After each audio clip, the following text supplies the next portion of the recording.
Lord Loam sniffs. Reverently. It smells of onions. There is a sudden diversion. Father, you have boots. So he has. Of course I have. With greedy cunning. You are actually wearing boots, uncle. It's very unsafe, you know, in this climate. Is it? We have all abandoned them, you observe. The blood, the arteries, you know. I hadn't a notion. He holds out his feet, and Ernest kneels. Oh, Lord, yes. In another moment those boots will be his. Quickly. Father, he is trying to get your boots from you. There is nothing in the world we wouldn't give for boots. Rising haughtily, a proud spirit misunderstood. I only wanted the loan of them. Running her fingers along them lovingly. If you lend them to anyone, it will be to us, won't it, father? Certainly, my child. Oh, very well. He is leaving these selfish ones.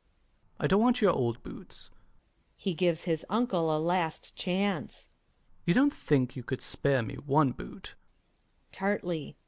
I do not. Quite so. Well, all I can say is I'm sorry for you.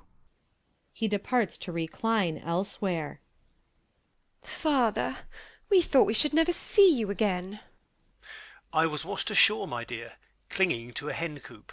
How awful that first night was. Poor father. When I woke, I wept. Then I began to feel extremely hungry. There was a large turtle on the beach. I remembered from the Swiss Family Robinson that if you turn a turtle over, he's helpless. My dears, I crawled towards him. I flung myself upon him. Here he pauses to rub his leg. The nasty, spiteful brute. You didn't turn him over. Vindictively, though he is a kindly man. Mary, the senseless thing wouldn't wait. I found that none of them would wait. We should have been as badly off if Crichton hadn't. Quickly. Don't praise Crichton. And then those beastly monkeys. I always understood that if you flung stones at them, they would retaliate by flinging coconuts at you. Would you believe it? I flung 100 stones, and not one monkey had sufficient intelligence to grasp my meaning. How I longed for Crichton. Wincing. For us also, father. Oh, for you also. I tried for hours to make a fire. The authors say that when wrecked on an island, you can obtain a light by rubbing 2 pieces of stick together. With feeling. The liars! And all this time you thought there was no one on the island but yourself. Well, I thought so until this morning. I was searching the pools for little fishes, which I caught in my hat, when suddenly I saw before me, on the sand... What? A hairpin. A hairpin! It must be one of ours. Give it me, father. No, it's mine. I didn't keep it. Speaking for all three. Didn't keep it? Found a hairpin on an island and didn't keep it? Humbly. My dears. Scarcely to be placated. Oh, father, we have returned to nature more than you bargained for. For shame, Agatha. She has something on her mind.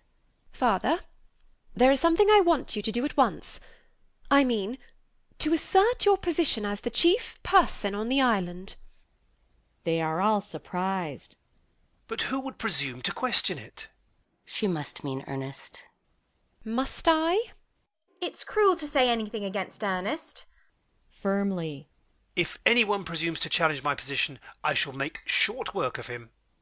Here comes Ernest. Now see if you can say these horrid things to his face. I shall teach him his place at once. Anxiously. But how? Chuckling. I have just thought of an extremely amusing way of doing it. As Ernest approaches. Ernest? Loftily. Excuse me, uncle.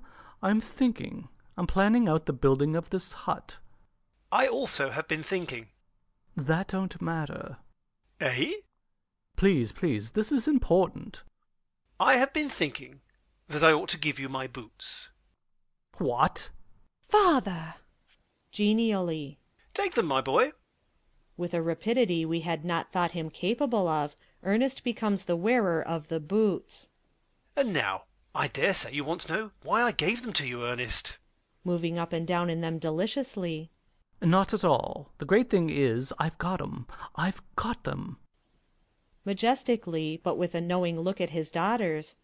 My reason is that, as head of our little party, you, Ernest, shall be our hunter.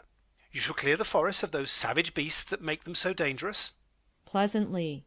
And now you know, my dear nephew, I have given you my boots. This is my answer. He kicks off the boots. Still anxious. Father, assert yourself. I shall now assert myself. But how to do it? He has a happy thought. Call Crichton. Oh, father. Crichton comes in answer to a summons, and is followed by Treherne. Wondering a little at Lady Mary's grave face. Crichton, look here. Sturdily. Silence. Crichton, I want your advice as to what I ought to do with Mr. Ernest. He has defied me. Pooh! After considering. May I speak openly, my lord? Keeping her eyes fixed on him. That is what we desire. Quite humbly. Then I may say, your lordship, that I have been considering Mr. Ernest's case at odd moments ever since we were wrecked. My case? Sternly. Hush! Since we landed on the island, my lord, it seems to me that Mr. Ernest's epigrams have been particularly brilliant. Gratified. Thank you, Crichton. But I seem to find it growing wild, my lord, in the woods, that sayings which would be justly admired in England are not much use on an island. I would therefore most respectfully propose that henceforth every time Mr. Ernest favours us with an epigram, his head should be immersed in a bucket of cold spring water. There is a terrible silence. Uneasily. Serve him right. I should like to see you try to do it, uncle. Ever ready to come to the succour of his lordship. My feeling, my lord, is that at the next offence I should convey him to a retired spot, where I should carry out the undertaking in as respectful a manner as is consistent with a thorough immersion. Though his manner is most respectful, he is firm. He evidently means what he says. A ramrod. Father, you must not permit this. Ernest is your nephew. With a hand to his brow. After all, he is my nephew, Crichton, and, as I am sure, he now sees that I am a strong man. Foolishly in the circumstances. A strong man. You mean a stout man. You are one of mind to two of matter. He looks round in the old way for approval. No one has smiled, and to his consternation he sees that Crichton is quietly turning up his sleeves. Ernest makes an appealing gesture to his uncle. Then he turns defiantly to Crichton. Is it to be before the ladies, Mr. Ernest, or in the privacy of the wood? He fixes Ernest with his eye. Ernest is cowed. Come. Affecting bravado. Oh, all right. Succinctly. Bring the bucket. Ernest hesitates. He then lifts the bucket and follows Crichton to the nearest spring. Rather white. I'm sorry for him, but I had to be firm. Oh, father, it wasn't you who was firm. Crichton did it himself. Bless me, so he did. Father, be strong. Bewildered. You can't mean that, my faithful Crichton. Yes, I do. Lady Mary, I stake my word that Crichton is incapable of acting dishonourably. I know that. I know it as well as you. Don't you see that that is what makes him so dangerous? By Jove, I believe I catch your meaning. He is coming back. Who has always known himself to be a man of ideas. Let us all go into the hut, just to show him at once that it is our hut. As they go. Father, I implore you, assert yourself now and forever. I will. And please don't ask him how you are to do it. Crichton returns with sticks to mend the fire. Loftily from the door of the hut. Have you carried out my instructions, Crichton? Deferentially. Yes, my lord.